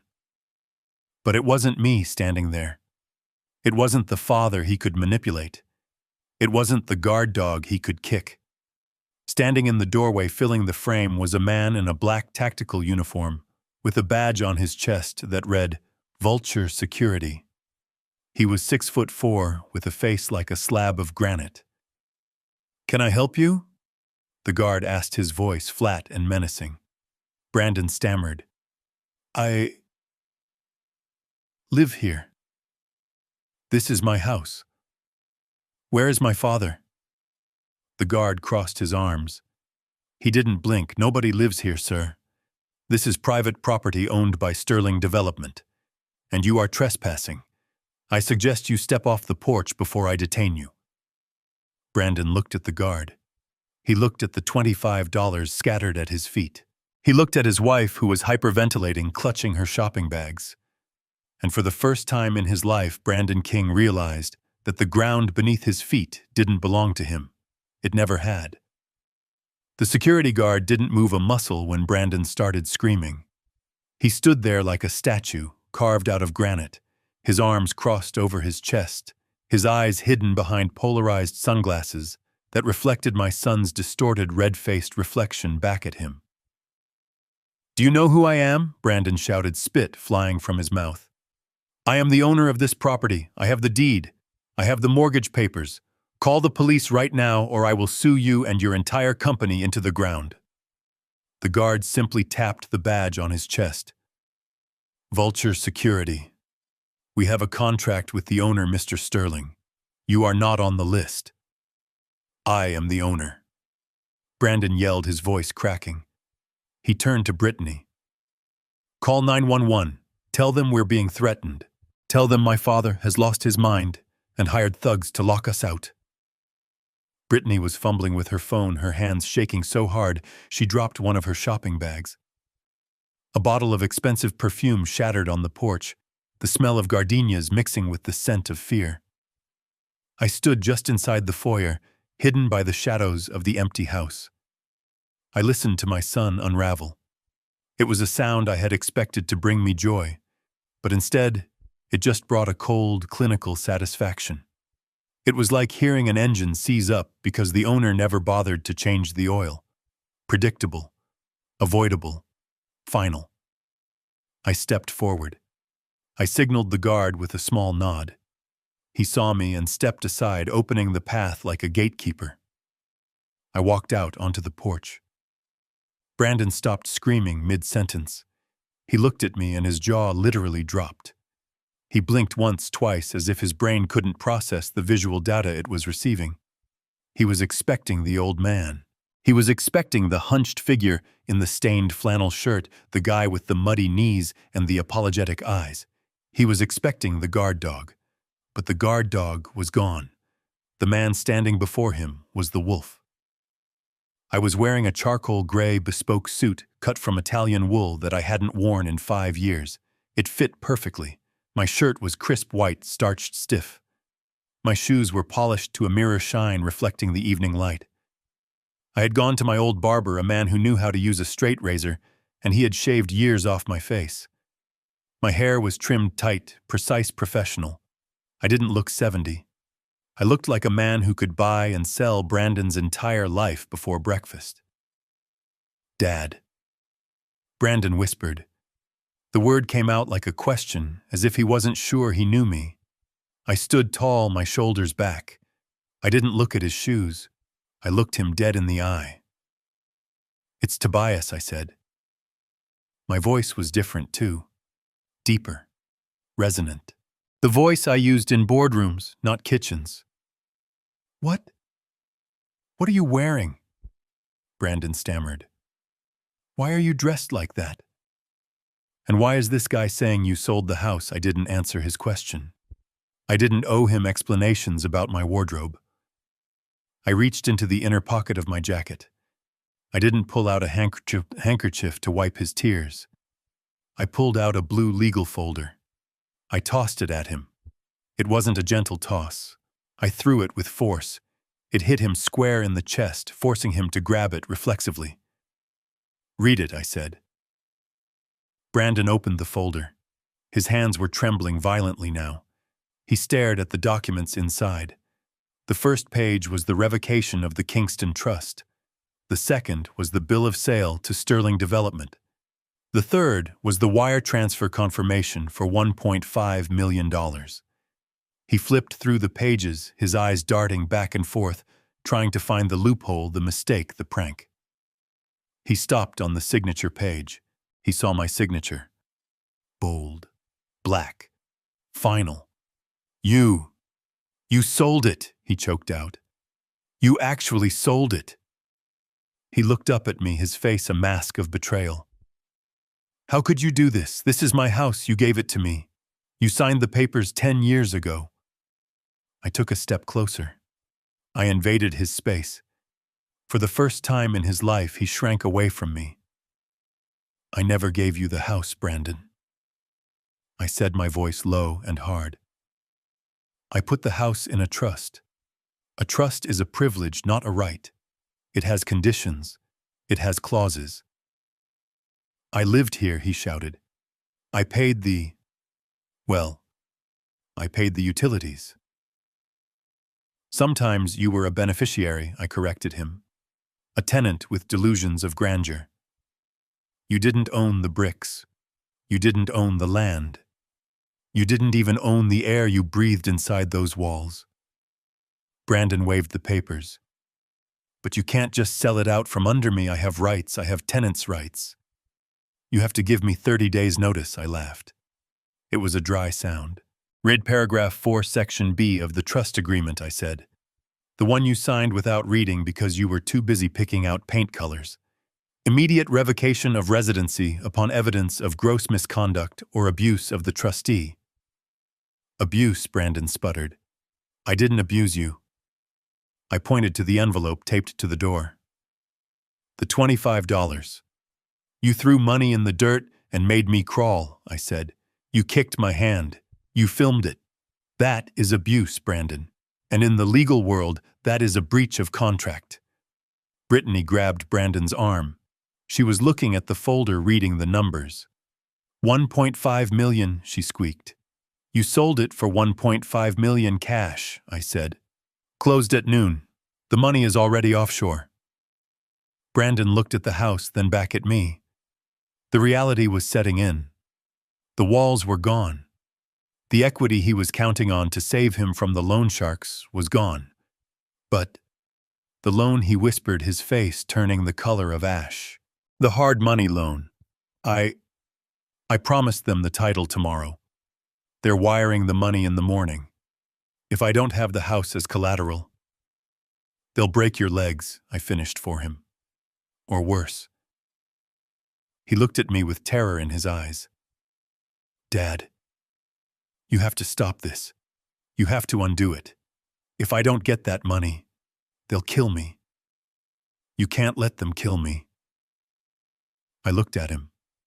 I looked at the man who had treated me like a servant for 3 years.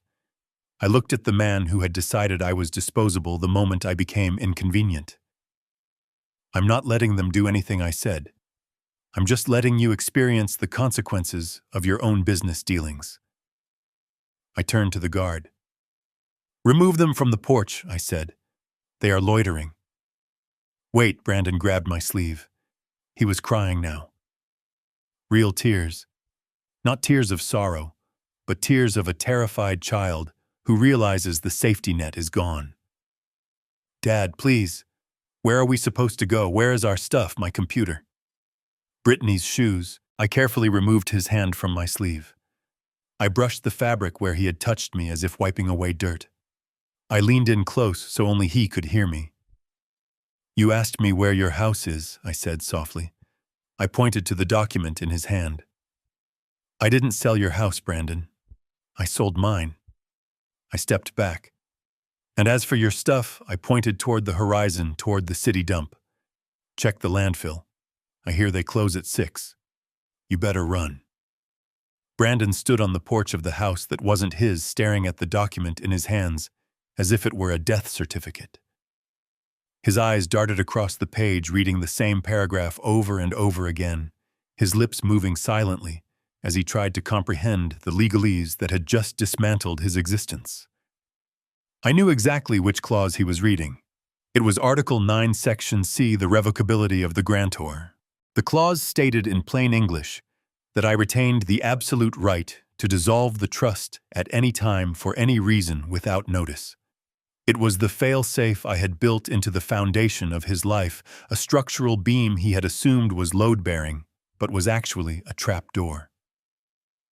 It says here that the trust is dissolved. Brandon stammered, his voice thin and reedy. It says the beneficiary rights are terminated, effective immediately. He looked up at me, his eyes wide and wet, like a deer staring into the headlights of a semi-truck. That means I have no equity, he whispered. The 10 years, the appreciation, the market value. I have 0 equity, you have less than 0, I corrected him. Because you owe the utilities for last month. He dropped the folder. The papers scattered across the porch, sliding over the dirty $25 bills. He grabbed his hair, pulling at it, a gesture of pure, unadulterated panic. No, no, no. This can't be happening. The lender, the hard money guys, they already ran the title search last week. They saw the deed in my name. They saw a deed held in trust, I said calmly. And when they run it again tomorrow morning to record the lien, they're going to find that the trust doesn't exist and the property belongs to Sterling Development. The title is clouded, Brandon. It's radioactive. They aren't going to wire you a dime. He fell to his knees. It wasn't a melodramatic gesture. His legs simply gave out. He collapsed onto the wood right next to the money he had thrown at me. He knew what this meant. He wasn't just broke. He was exposed. He had promised dangerous men a security interest in a property he didn't own. In their world, that wasn't a mistake. It was a theft. "They're going to kill me," he sobbed, his face buried in his hands. "They're going to come for me, Dad." "You don't understand who these people are." "I understand perfectly," I said. "I dealt with the unions in the 80s. I know exactly what happens when you write checks your body can't cash." Brittany, who had been frozen in shock, suddenly seemed to wake up. The reality of the mortgage fraud was too abstract for her, but the emptiness of the house was visceral. She pushed past Brandon and pressed her face against the sidelight window again, staring into the void. "Where is my stuff?" she shrieked, spinning around to face me. Her eyes were wild. "My Birkin bags, my camera equipment, my jewelry box. I had a diamond tennis bracelet in there." "Where is it?" I checked my watch. It was a reflex. I knew the time. "It's 5:45, I said. "What does the time have to do with anything?" she screamed. "Where are my clothes?" I pointed toward the west, toward the industrial district, where the smokestacks of the municipal waste management facility rose against the sunset. "The Miller Carting Company operates the transfer station on Route 9, I said. "They run the compactors until 6 p.m. If you leave right now, and you drive very fast, you might be able to find your tennis bracelet before they crush it into a cube of recycled metal." Brittany stared at me, her mouth opening and closing like a fish. You threw it away," she whispered. "You threw away my Birkins." "I didn't throw them away," I said. "I hired a professional crew to remove debris from my property. They categorized it as refuse. And frankly, considering how you treated me, I'd say that classification was generous." She let out a sound that was half scream, half sob. She lunged at me, her manicured claws reaching for my face. "You monster," she yelled. "That was my life. That was my brand." The security guard stepped forward. He didn't even have to touch her. He just interposed his massive bulk between us, a wall of black nylon and indifference. Brittany bounced off him and stumbled back against the railing. "I suggest you start driving, Mrs. King," the guard rumbled. "The landfill charges a fee for late entry." Brittany looked at the guard, then at me, then at Brandon sobbing on the floor. She realized then that there was no appeal process. There was no manager to call. The customer service department of her life had been permanently closed. She didn't help Brandon up. She didn't offer him comfort. She looked at him with the same disdain she had looked at me with for 3 years. "You fix this," she hissed at him, spitting the words. "You told me the house was ours. You told me you had it handled." Brandon looked up, his face streaked with tears and snot. "Britt, please. I didn't know." "You're a loser," she said. "A broke, lying loser." She grabbed her shopping bags, the only assets she had left in the world, and marched down the steps. She didn't run to the car to drive to the dump. She started walking down the driveway, tapping furiously on her phone. She was calling an Uber. She was cutting her losses. The rat was leaving the sinking ship before the water even reached her ankles. Brandon watched her go. He reached out a hand, but he didn't call her name. He knew she wouldn't turn around. He looked back at me. He looked at the suit, the shoes, the cold expression of a man who had finally had enough. "Dad," he whispered. "Please. I have nowhere to go. My cards are maxed. My car lease is up next month. I have $500 in my checking account." I looked at the $25 scattered around his knees. "You have $525, I corrected him. He picked up a muddy bill. He stared at it. "You can't leave me here," he said. "Not with them coming for me. Let me inside. Let me hide here, just for a night." "I can't," I said. "It's not my house. Mr. Sterling is very strict about liability. If you're on the property after dark, you're trespassing, and his security team carries zip ties. I turned my back on him. It was the hardest thing I had ever done, and the easiest. It was the surgery required to cut out the rot. I walked down the steps. The security guard fell in step behind me, escorting the owner off the site, leaving the intruder to his fate. "Wait!" Brandon screamed. "Dad, what am I supposed to do?" I stopped on the bottom step. I didn't turn around. "You're a creative director, Brandon," I said to the air. "Create a solution." I walked to the town car. Solomon had the door open. I slid inside. I saw Brandon through the tinted glass. He was scrambling to pick up the muddy dollar bills, shoving them into his pockets with frantic, shaking hands. He was salvaging the only inheritance he had left. He looked small. He looked like a stranger. "Drive," I said to the driver. The car pulled away. I watched my son on the porch of the empty house, clutching $25, waiting for the wolves to arrive. And for the first time in years, I slept without dreaming. The town car idled at the stop sign at the end of the block. I told the driver to wait. I wasn't leaving until the job was finished. Through the tinted rear window, I watched the final act of my son's tragedy unfold under the flashing blue and red lights of a police cruiser. Brandon had called 911, screaming about a home invasion, about armed men seizing his property, about a father who had lost his mind. He expected the cavalry to arrive and restore his kingdom. He expected the officers to drag the vulture security guard off the porch and hand him back the keys to his castle. He forgot that in the real world, the police don't enforce feelings. They enforce paper. Two officers stood on the sidewalk, illuminated by the strobe of the light bar. One was older, tired, holding the thick legal folder I had thrown at Brandon. The other was young hand resting on his belt, watching Brandon with the wary look reserved for unstable subjects. Brandon was manic, pacing back and forth on the grass, waving his arms at the house, at the guard, at the empty driveway. I couldn't hear every word through the glass of the town car, but I knew the script. He was trying to sell them the same lie he had sold himself for 3 years. He was the victim. He was the owner. He was the man in charge. I rolled the window down an inch. The cool evening air carried his voice. "It's fraud," Brandon screamed, pointing a trembling finger at the stone facade of the house. "He stole it from me. That man is my father, but he's senile. He doesn't know what he's doing. I have rights. I have established residency. You can't just kick me out without an eviction notice." The older officer closed the folder. He adjusted his glasses. He didn't look impressed. He walked over to Brandon, his movements slow and deliberate. He handed the folder back. Brandon didn't take it.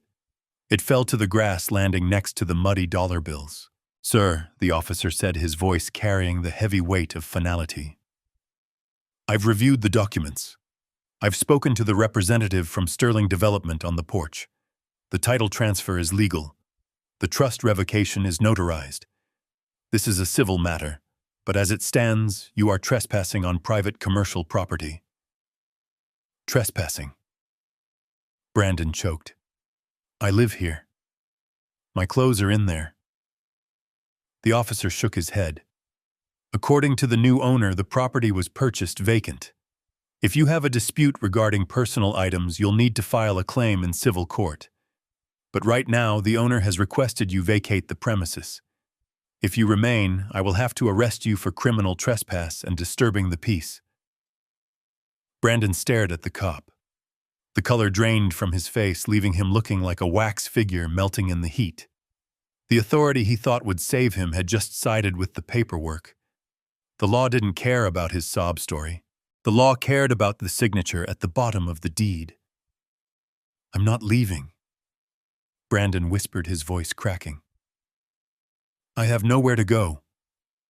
"That is not our problem, sir," the officer said. "Step onto the public sidewalk or turn around and put your hands behind your back. It's your choice." Brandon stumbled backward. He crossed the property line, his Italian leather shoes hitting the public asphalt of the street. He was officially exiled. He stood there shivering in the mild evening air, stripped of his shelter, his status, and his dignity. But the police were the least of his problems. As the officers got back into their cruiser to fill out their report, a black SUV turned the corner. It wasn't a police vehicle. It was a matte black Escalade with tinted windows so dark they looked like oil slicks. It moved slowly, prowling down the street like an apex predator. It didn't have plates. It didn't need them. Solomon, sitting next to me in the town car, stiffened. He recognized the vehicle. "That's them," Solomon whispered. "The lenders, the hard money guys. They came to check on their collateral." The SUV didn't stop in front of the house. It slowed to a crawl. The back window rolled down halfway. I couldn't see a face inside, just the glowing ember of a cigarette and the outline of a heavy shoulder. The vehicle stopped right next to Brandon. My son froze. He knew that car. He knew the people inside. He had promised them the title to my house by 9 a.m. tomorrow morning. He had borrowed money against an asset that he no longer controlled. In the world of high-interest street loans that is called theft. The man in the back seat didn't say a word. He didn't have to. He simply extended a hand out the window and pointed. He pointed at the empty house. Then he pointed at the vulture security guard standing on the porch. And finally, he pointed at Brandon. It was a silent calculation. The collateral was gone. The borrower was exposed. The debt was due. Brandon started to shake. It wasn't the shivering of cold anymore. It was the vibration of pure terror. He took a step back, raising his hands in a pathetic gesture of surrender. "I can fix it," he shouted at the car, his voice high and thin. "I just need a few days. There was a mix-up. I have the money." The hand withdrew into the car. The window rolled up. The SUV didn't speed away. It drove off slowly, casually turning the corner with the confidence of a reaper who knows the harvest is inevitable. They wouldn't touch him here, not with the police cruiser still writing reports 50 feet away. But they would find him. They would find him when the lights went out. They would find him when he was alone. Brandon watched the taillights disappear, and in that moment he realized that losing the house was a mercy compared to what was coming. He turned to Brittany. She was standing on the curb, clutching her shopping bags like life rafts. She had watched the police interaction. She had seen the black SUV. She wasn't stupid. She knew exactly what that car meant. She knew Brandon was radioactive. Babe, Brandon pleaded, reaching out to her. "We need to go. Call your dad. We can stay at his place for a few days. Just until I sort this out." Brittany took a step back. She looked at him with eyes that were devoid of love, devoid of pity, devoid of anything but self-preservation. She saw a man with no house, no money, and a death mark on his back. She saw a liability. "My dad," she scoffed. "My dad hates you, Brandon. He always said you were a fraud." And he was right. "Brittany, please," Brandon begged, tears streaming down his face. "I'm your husband." "Not for long," she said. She pulled her phone out. She wasn't calling her father. She was checking her Uber app. A silver sedan was pulling up to the curb, its hazard lights flashing. It was her escape pod. "You told me you handled it," she hissed at him. "You told me the house was ours. You lied to me. You lied to everyone. I'm not going down with you. I'm not getting my legs broken because you can't stop gambling." She opened the back door of the Uber. She threw her shopping bags inside. "Brittany, don't leave me!" Brandon screamed, grabbing at her arm. She shook him off with a violence that surprised him. "Get off me!" she yelled. "It's over, Brandon. You're nothing. You have nothing." She slammed the car door. The Uber peeled away, leaving Brandon standing alone in a cloud of exhaust fumes. He was absolutely alone. The police were leaving. His wife was gone. His creditors were hunting him. His father was watching from a tinted car down the street, feeling nothing but the cold satisfaction of a job finished. Brandon looked around wildly. He looked at the sky. He looked at the ground. He realized he was holding something in his hand. He looked down. It was the wad of dirty $1 bills. The $25. He clutched them to his chest. He fell to his knees on the sidewalk. He didn't scream anymore. He just sobbed, a dry, heaving sound that racked his body. He was a man who had been stripped to the bone. He was a man who had built his life on a foundation of sand, and the tide had finally come in. I watched him for a minute longer. I watched my son, the boy I had loved, the man who had betrayed me, crumble into dust on the side of the road. I didn't feel the urge to go to him. I didn't feel the urge to save him. That part of me had been surgically removed. I tapped on the partition glass. "Let's go," I said to the driver. The town car accelerated smoothly. We drove past Brandon. He didn't see us. He was too busy staring at the ruin of his life. As we passed, I didn't look away. I watched him until he was just a small, dark speck in the rearview mirror, a piece of debris left behind by the storm. I turned forward, facing the road ahead. The sun had set. The streetlights were coming on. The city was waking up, and so was I. I had a ship to catch and a whole world to see, and $25 less than I had yesterday, but I had never felt richer. The interior of the town car was a sanctuary of silence and conditioned air, a stark contrast to the chaotic scene I had just orchestrated on the sidewalk. I leaned my head back against the headrest and watched the city of Seattle blur past the tinted windows. We were moving fast, putting miles of asphalt and concrete between me and the wreckage of my son's life. I didn't turn around. I didn't check the side mirror to see if he was chasing the car. I knew he wasn't. He was paralyzed, rooted to the spot by the weight of his own consequences. Solomon sat across from me, pouring 2 tumblers of amber liquid from the car's crystal decanter. He handed me one. His hand was steady. He didn't look at me with pity. He looked at me with the professional appraisal of a man who had just watched a controlled demolition go exactly according to plan. "To the Sunset Protocol," Solomon said, raising his glass. "To clean breaks," I replied. We drank. The whiskey was smooth, warming the cold, hollow place in my chest where my patience used to be. Solomon set his glass down and opened his tablet, his face illuminated by the blue glow of the screen. "The transfer is 100% complete," he said, his voice low and efficient. "The funds are secure in the Cook Islands Trust. The house is legally Sterling's property. The utilities have been transferred to his holding company. As far as the state of Washington is concerned, Tobias King is a ghost. You have no fixed address, no liabilities, and no dependents." "No dependents," I repeated. The words tasted better than the whiskey. Solomon looked at me, his dark eyes searching my face for a crack in the armor. "You know he's going to try to sue, right? He'll find some ambulance chaser to file a wrongful eviction suit. He'll cry elder abuse in reverse. He'll say you were incompetent." "Let him," I said, watching the highway lights streak by. "Lawyers cost money, Sol. Retainers cost money. Filing fees cost money. Brandon doesn't have money. He has $25 and a stack of maxed-out credit cards. By the time he finds a lawyer willing to take a case on contingency against a trust that no longer exists, I'll be in the middle of the Pacific Ocean." Solomon chuckled, a dry, rattling sound. "You really thought of everything." "I had 3 years to think," I said. 3 years of sleeping in an attic. 3 years of being the butt of the joke. 3 years of watching them spend my legacy on sneakers and brunch. You learn a lot about people when they think you're powerless. You see their true faces.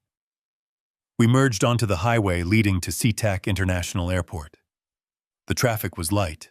The city skyline was a cluster of jewels against the darkening sky. I used to look at those buildings and feel proud that I helped build them. Now I just saw them as cages for people like Brandon, people running on a hamster wheel of debt and appearance.